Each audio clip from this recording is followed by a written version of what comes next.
तो चलिए शुरुआत करते हैं आज की प्रमुख खबर के साथ। पहली और प्रमुख खबर बिहार एसआईआर से जुड़ी हुई, जहां एसआईआर विवाद को लेकर सुप्रीम कोर्ट में सुनवाई अभी जारी है।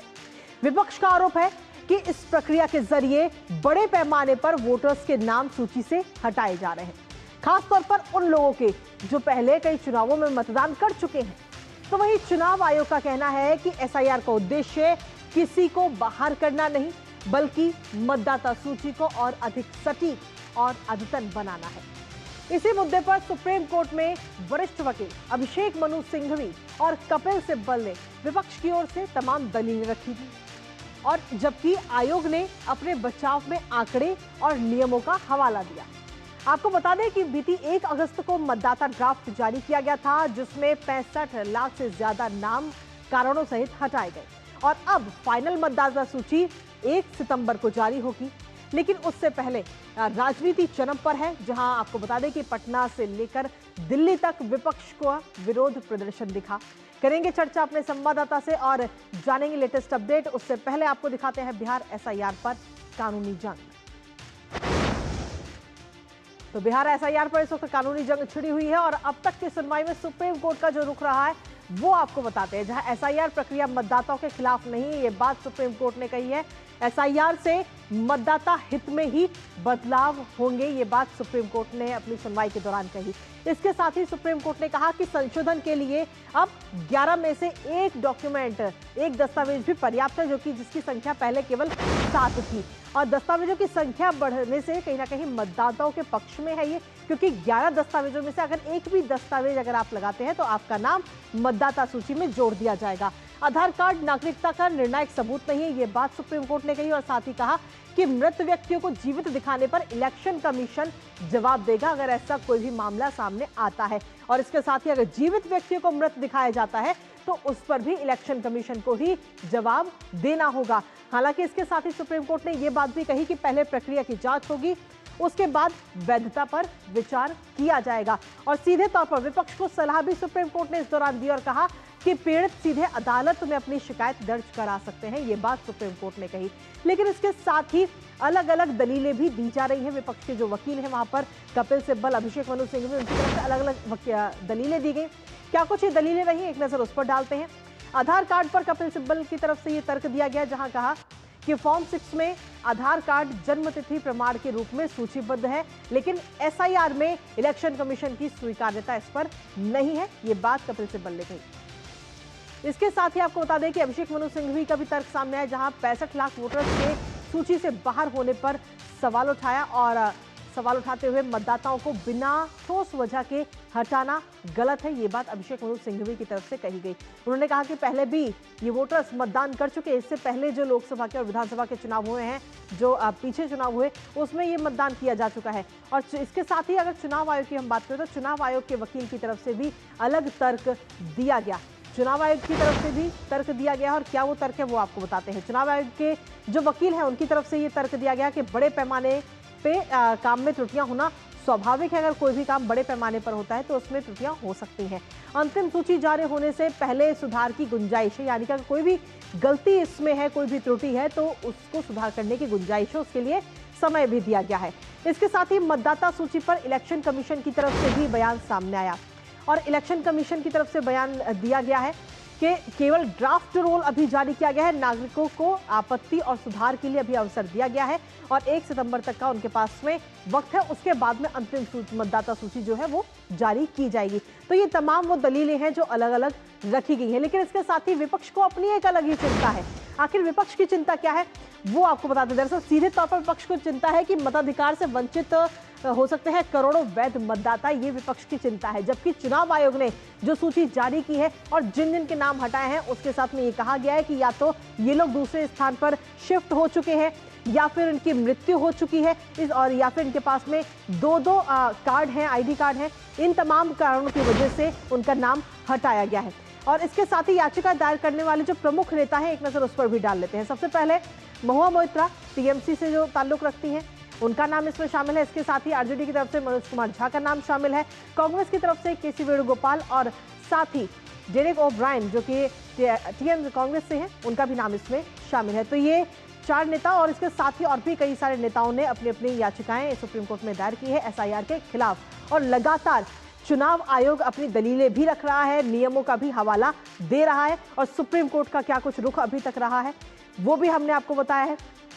तो सीधे तौर पर अभी बिहार विधानसभा चुनाव हाल ही में होने हैं, लेकिन उससे पहले एसआईआर को लेकर पूरी राजनीति इस वक्त गर्म हो रखी है। पटना से लेकर दिल्ली तक लगातार अगर हम देखें तो विरोध प्रदर्शन विपक्ष की तरफ से हमें देखने को मिला है। पटना विधानसभा में यह प्रदर्शन देखने को मिला और संसद भवन में भी विपक्ष की तरफ से बिहार एसआईआर को लेकर यह विरोध प्रदर्शन किया गया और कई सारे तमाम गंभीर आरोप चुनाव आयोग के ऊपर इसको लेकर लगाए गए हैं कि जानबूझकर के वोटर्स के नाम इसमें से हटाए जा रहे हैं। इसके साथ ही बिहार मतदाता सूची प्रारूप प्रकाशित होने के बाद सियासत लगातार जारी है। विपक्षी दल लगातार मतदाता पुनरीक्षण कार्य पर सवाल उठा रहे हैं, लेकिन 1 अगस्त को मतदाता सूची प्रारूप प्रकाशित होने के बाद अब तक किसी भी राजनीतिक दल की ओर से आपत्ति दर्ज नहीं करवाई गई। चुनाव आयोग ने सुबह मतदाता पुनरीक्षण कार्य की जानकारी देते हुए बताया कि आम मतदाताओं के अभी तक सुधार के लिए 23,557 आवेदन प्राप्त हो चुके हैं। ये सुधार के लिए हैं, जिनमें से 741 मामलों का निष्पादन कर दिया गया है। मतदाता सूची के विशेष गहन पुनरीक्षण के क्रम में 18 साल से अधिक उम्र के अब तक 87,000 से ज्यादा पात्र नागरिकों ने मतदाता सूची में नाम दर्ज कराने के लिए भी आवेदन किया है। अब ताजा अपडेट ले लेते हैं। हमारे साथ में हमारे सहयोगी इस वक्त जुड़ रहे हैं, विकास सारथी इस वक्त जुड़ रहे हैं दिल्ली से और साथ ही मधुरेश इस वक्त जुड़ रहे हैं पटना से। सबसे पहले विकास, आपके पास में आना चाहेंगे, इस बिहार एसआईआर विवाद को लेकर अभी भी इस वक्त सुनवाई हो रही है सुप्रीम कोर्ट में, क्या कुछ लेटेस्ट अपडेट है आपके पास?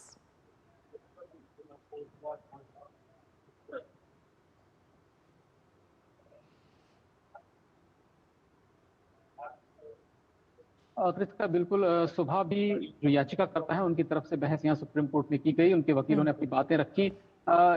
जो कल से हम देख रहे हैं लगभग वही आर्ग्यूमेंट से कि जो 3 बड़े दस्तावेज हैं जो कि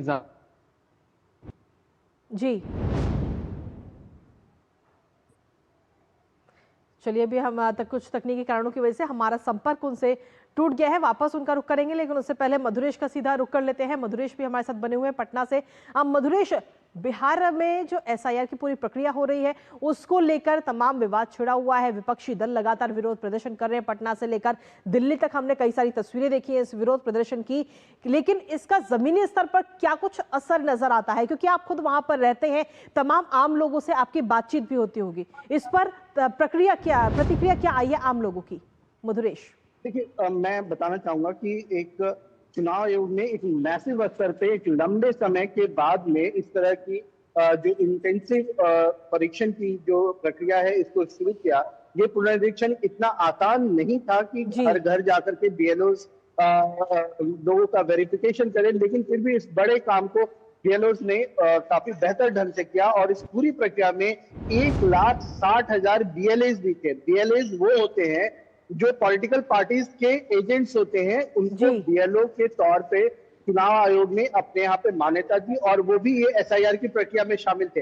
अब इस पूरी प्रक्रिया पर जिस तरीके से विपक्ष प्रश्न उठा रहा है, तो कहीं ना कहीं अपने एजेंट्स के ने जो काम किया है उस पर भी उठा रहा है। हालांकि कई त्रुटियां सामने भी आ रही हैं और चुनाव आयोग लगातार उसको ठीक करने की कोशिश कर रहा है। अब जैसे मसलन बात करें, अगर उप मुख्यमंत्री विजय कुमार सिन्हा के पास 2 वोटर आईडी होने की बात सामने आई, तो विजय कुमार सिन्हा को एक नोटिस जारी किया गया और उन्होंने बकायदा ये बताया कि उन्होंने पहली वोटर आईडी को अपना रद्द करने के लिए आवेदन भी दिया था, जिसकी रिसीविंग भी उन्होंने चुनाव आयोग को उपलब्ध कराई। इसी तरीके से जो तमाम नेता जिनके पास में 2 वोटर आईडी कार्ड या जो आम लोग हैं उनके पास में 2 वोटर आईडी कार्ड होने की बात सामने आ रही है, तो करेक्शन करा रहे हैं और करेक्शन कराने के लिए भी एक लंबा वक्त दिया गया है, जिसमें अगर आपके नाम में कोई त्रुटि है, एड्रेस में कोई त्रुटि है, तो आप उससे ठीक करा सकते हैं। लेकिन फिर भी 17 अगस्त से बिहार में कांग्रेस वोट अधिकार यात्रा शुरू करने वाली है, जिसमें राहुल गांधी खुद शामिल होंगे और ये यात्रा जो है वो रोहतास से शुरू की जाएगी और 1 सितंबर को पटना में खत्म होगी। जी मधुरेश, यानी कि कुल मिलाकर अगर हम देखें तो राजनीति इस वक्त लगातार इस पूरे मामले पर हो रही है और विपक्ष लगातार इस पर राजनीति कर रहा है। हमारे साथ में विकास लगातार बने हुए इस वक्त सुप्रीम कोर्ट से। विकास, आप के साथ जो संपर्क था हमारा वो टूट गया था, आप अपनी बात पूरी कीजिए पहले। जी कृतिका, अभी लंच के बाद दोबारा सुनवाई शुरू हो चुकी है और जैसा उम्मीद है कि आज ही सुप्रीम कोर्ट इस मामले में ऑर्डर अपना रिजर्व कर लेगा। जो बहस हम देख रहे हैं वो कल से इन्हीं मुद्दों पर हो रही थी कि जब ज्यादातर लोगों के पास आधार और वोटर आईडी या राशन कार्ड जैसे दस्तावेज हैं तो फिर जी। उनको क्यों नहीं शामिल किया जा रहा। हालांकि चुनाव आयोग ने अपनी तरफ से बताया कि जो 11 दस्तावेज रखे गए हैं वो भी कोई ऐसे दस्तावेज नहीं हैं जो कि आमतौर पर नागरिकों को हासिल ना हो। दूसरी बात, यहाँ पर कोर्ट ने भी ये टिप्पणी की थी कि केवल आधार के बेसिस पर किसी की नागरिकता तय नहीं की जा सकती। आधार का इस्तेमाल आप किसी अन्य डॉक्यूमेंट के साथ वेरिफिकेशन के लिए जरूर कर सकते हैं, लेकिन स्टैंड अलोन यानी केवल आधार के मुताबिक किसी को अगर चुनाव आयोग मतदाता सूची में शामिल नहीं करता है तो कहीं ना कहीं आयोग का स्टैंड जो है वो अपनी जगह ठीक है। ये भी कोर्ट का ऑब्जर्वेशन रहा। और दूसरी बात यहाँ पर ये भी कही गई कि अगर आप इतने सारे दस्तावेज दे रहे हैं, 11 दस्तावेज दे रहे हैं, तो ये कहीं ना कहीं पूरी एक्सरसाइज एक इंक्लूसिव एक्सरसाइज है। उद्देश्य ये नहीं है कि किसी को वोटर लिस्ट से बाहर कर दिया जाए। तो अब कोर्ट की इन टिप्पणियों के बीच ये देखना होगा कि आज इलेक्शन कमीशन क्या कहता है इन बातों पर, अपना जब जवाब रखेगा कोर्ट के सामने।